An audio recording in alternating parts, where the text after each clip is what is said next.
결제 시스템에 대해서 설명을 드리겠습니다.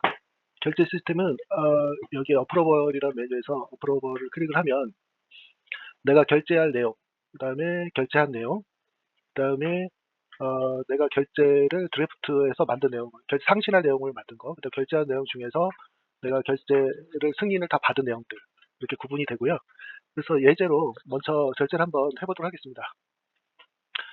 간단하게 비품 구입에 대한 내용으로 선택을 하고 어, 여기에 제품 코드가 회사에 구축이 되어 있으면 제품 코드를 입력을 하면 됩니다. 그래서 세이브하고 서브밋 하게 되면 여기에 내가 드래프트에서 서브밋까지 이렇게 지금 바로 했던 내용이 결제를 올린 내용이 나오는데 지금 업로드가 이제 누가 하는지 이런 내용도 있습니다. 그래서 결제를 올리고 실제 결제자가 결제하는 것까지 해보도록 하겠습니다. 크리에이트하고 출장에 대한 내용인지 여러 타입으로 이렇게 만들 수가 있는데요. 이번에는 그냥 비품 구입에 대해서 해보도록 하겠습니다. 비품 구입 내용도 상세히 쓸 수가 있고요. 그 다음에 프로덕트 선택, 금액 선택, 그 다음에 누가 결제할 것인지를 선택을 해주시면 됩니다. 그래서 한 사람만이 아니라 여러 사람도 함께 선택할 수가 있고요. 그래서 세이브하고 한 사람만 이번에 선택을 한 것입니다. 서브밋하고 그러면 이제 요 사람이 상급자가 결제하는 거를 또 보여드리도록 하겠습니다. 상급자가 로긴을 했다고 치고요. 로gin을 상급자의 아이디가 이렇게 되고, 그래서 로gin을 했을 때 어프로버를 클릭을 하면 내가 결제할 내용이 이렇게 표시가 됩니다. 결제를 아직 안 한 내용들.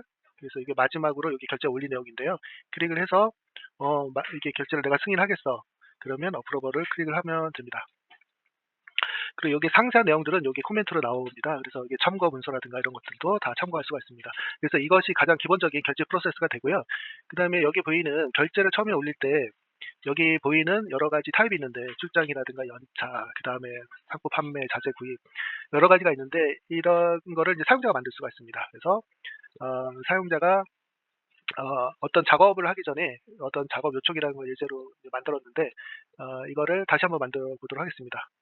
그래서 템플릿을 이렇게 정의를 할 수가 있고요. 이거를 아카이브 시키고 새롭게 만들어 보도록 하겠습니다. 크리에이트 작업 승인 요청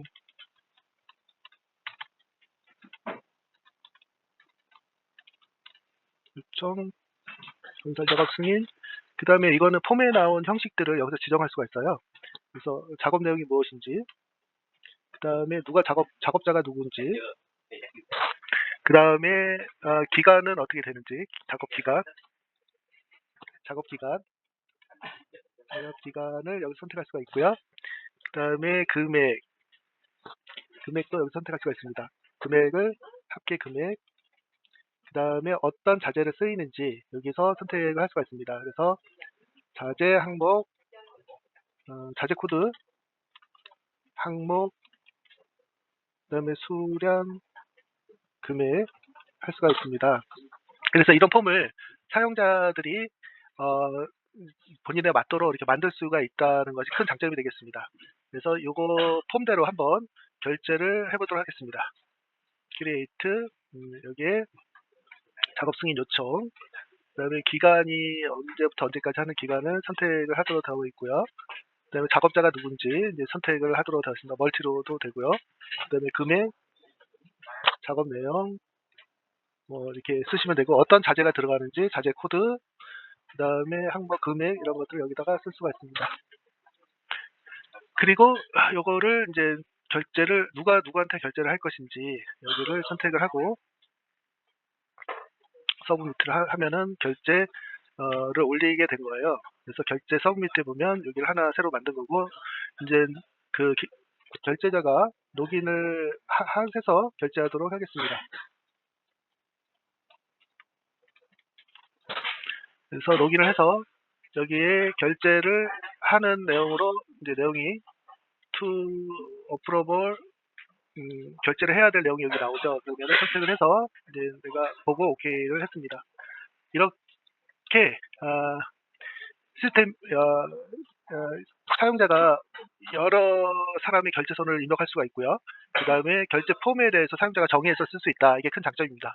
그 다음에 이게 ERP 시스템에 결제랑 연동을 시켜서 하는 방법을 할 텐데, 예를 들면 판매를 할 때 결제를 한다든가, 그 다음에 결제를 하고 컨펌을 한다든가, 구매도 마찬가지로 결제를 하고 컨펌을 한다든가, 그 다음에 생산도 마찬가지로 결제를 하고 컨펌을 한다든가, 어떤 액션에 대해서 결제를 받아야 될 경우 이 시스템과 인터그레이션이 돼야 되거든요. 그 예제를 세일즈 오더 가지고 한번 해보도록 하겠습니다.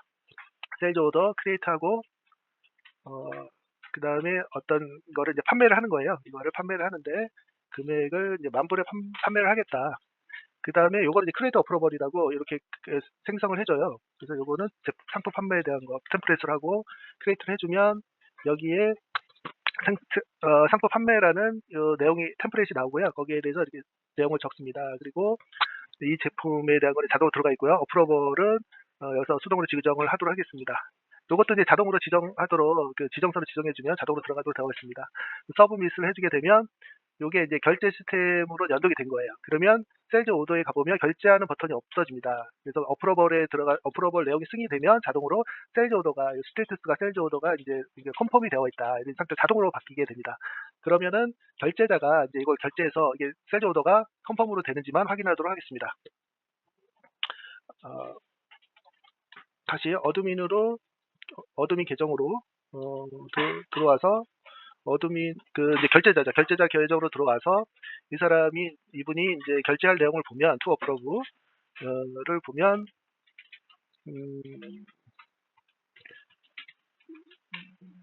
결제할 내용이 서브밋 되어 있는 게 상품 판매. 이게 어드민으로 지금 이거를 크리에이트 해갖고 요 사람 계정으로 들어와야 되는데 다시 잘못 들어왔습니다. 그래서 결제자 계정이 잘못 들어와서 다시 정상적으로 결제할 사람 계정으로 들어왔고요. 여기에 들어오면 투 어프로브에 하나가 상품 판매라고 나와 있죠. 그래서 이 세일즈 오더랑 연결이 되는 거예요. 내용을 여기서 디테일한 내용을 여기서 확인하고 그 다음에 여기서 컨펌을 하면 세일즈 오더가 컨펌이 되어 있어야 됩니다. 여기가 상태가 바뀌어 있죠. 세일즈 오더가 이게 컨펌된 상태를 의미를 합니다. 그래서 여기에서 이제 버튼이 살아나고 그 다음부터는 인보이스를 발행한다든가 그런 내용으로 진행하면 되고, 그럼 누가 결제를 했고 히스토리는 요거를 클릭하면 됩니다. 어프로벌을 클릭하면 어떤 내용으로 누가 결제를 언제 했는지 상세하게 나옵니다. 이렇게 시스템과 프로세서하고 결제하고 연결되는 것을 이제 설명을 드렸고요. 종합해서 말씀을 드리면 저희 회사의 결제 시스템은 본인의 계정으로 들어가면 자기가 결제를 해야 될 내용이 리스트로 볼 수가 있고, 또 결제한 내용, 또 자기가 상신한 내용 이런 것들을 다 볼 수가 있고, 결제선을 다중으로 다 지정할 수가 있고요. 그 다음에 결제 폼을 회사마다 다르게 만들어서 사용할 수가 있고요. 프로세서랑 연결시켜서 결제를 받아야지만 컨펌을 한다든가 이렇게 프로세서로 연동이 가능합니다. 이상과 같이 저희 오토NSI의 결제 시스템에 대해서 설명을 드렸습니다. 감사합니다.